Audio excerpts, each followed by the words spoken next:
जय श्री गणेश। आज मैं संकष्टी गणेश चौथ व्रत की विधि और कथा आप सबके सम्मुख लाया हूँ।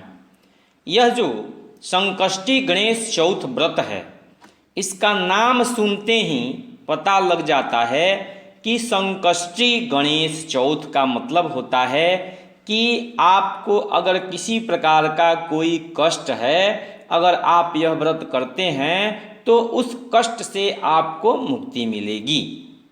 अब जानिए कि इस दिन कैसे और किस विधि से यह पूजन किया जाता है।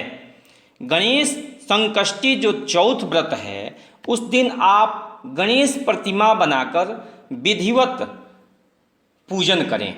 पंचामृत से वस्त्र चढ़ावें, फूल माला चढ़ावें, चंदन चढ़ावें, अक्षत चढ़ावें, दुर्वा चढ़ावें, सिंदूर चढ़ावें, धूप दीप नैवेद्य पान पत्ता चढ़ावें, दक्षिणा चढ़ावें, आरती करें, विशेष अर्घ दें। विशेषार्घ आप रक्ष रक्ष गणाध्यक्ष रक्ष त्रैलोक्य रक्षक भक्तानाम अभयम कर्ता त्राता भव भवार्णवात् देव मातुर कृपा सिंधु खंड मातुराग्रज प्रभो वरदस्त्वं वरम देहि वांछितम वांछितार्थद अनेन सफलार्घेण सफल वस्तु सदा मम।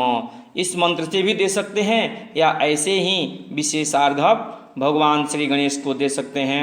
उसके बाद प्रार्थना करें। गजाननम भूतगणादिसेवितम कपिथ जम्बू फलचारुभक्षणम उमासुतम शोक विनाशकारकम नमानि विघ्नेश्वर पाद पंकजम। या आपके पास जो भी गणेश मंत्र याद है, ओम गंग गणपते नमः, सब चढ़ाते जाएं। ओम गंग गणपते नमः आप बोल सकते हैं। और उसके बाद आप विधिवत यह सब जो पूजन हो जाए तो गणेश जी का जो कथा, संकष्टी गणेश चौथ व्रत का जो कथा है उसे जरूर सुने। कथा इस प्रकार है। पूर्व काल में राजाओं में श्रेष्ठ राजा नल था। उसकी रूपवती रानी का नाम दमवंती था। शापवश राजा नल को राज्यच्युत खोना पड़ा और रानी के वियोग से कष्ट सहना पड़ा। तब दमयंती ने इस व्रत के प्रभाव से अपने पति को प्राप्त किया। राजा नल के ऊपर विपत्ति का पहाड़ टूट पड़ा था। डाकुओं ने उसके महल से धन, गजशाला से हाथी और घुड़साल से घोड़े हरण कर लिए थे तथा महल को अग्नि में जला दिया। राजा नल भी जुआ खेलकर सब हार गए थे। नल असहाय होकर रानी के साथ वन को चले गए। शापवश स्त्री से भी वियोग हो गया। वहीं राजा और रानी दुखी होकर देशाटन करने लगे। एक समय वन में दमयंती को महर्षि सर्वभंग के दर्शन हुए। दमयंती ने मुनि को हाथ जोड़कर नमस्कार किया और प्रार्थना की, प्रभु मैं अपने पति से किस प्रकार मिलूंगी। सर्वभंग मुनि दमयंती से बोले, भाद्रपद की चौथ को एक दंत गजानन की पूजा करनी चाहिए। तुम भक्ति और श्रद्धापूर्वक अगर गणेश भगवान की पूजन करती हो तो तुम्हारे स्वामी तुम्हें मिल जाएंगे। सर्वभंग मुनि के कहने पर दमयंती ने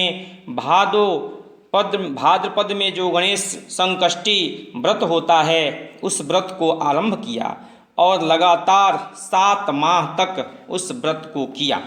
इस व्रत के प्रभाव से पुत्र और पति को प्राप्त किया। इस व्रत के प्रभाव से नल ने सभी सुख प्राप्त किए। विघ्न का नाश करने वाला तथा सुख देने वाला यह सर्वोत्तम व्रत है। इसे जिसको भी किसी प्रकार का कष्ट होता है उसे अवश्य करना चाहिए। और इस व्रत कथा श्रवण के बाद आप रात्रि काल जब चंद्रोदय होगा, अब की बार चंद्रोदय हो रहा है रात्रि 9:04 पर, तो रात्रि 9:04 पे आप चंद्रमा को अर्घ दें।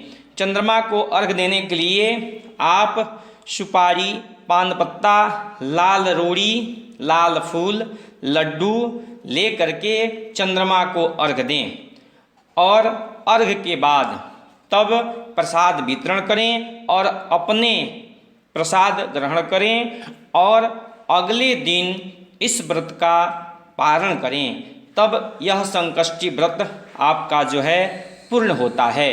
इस तरह से आप अगर संकष्टी व्रत करते हैं तो आपको विशेष लाभ मिलेगा। धन्यवाद।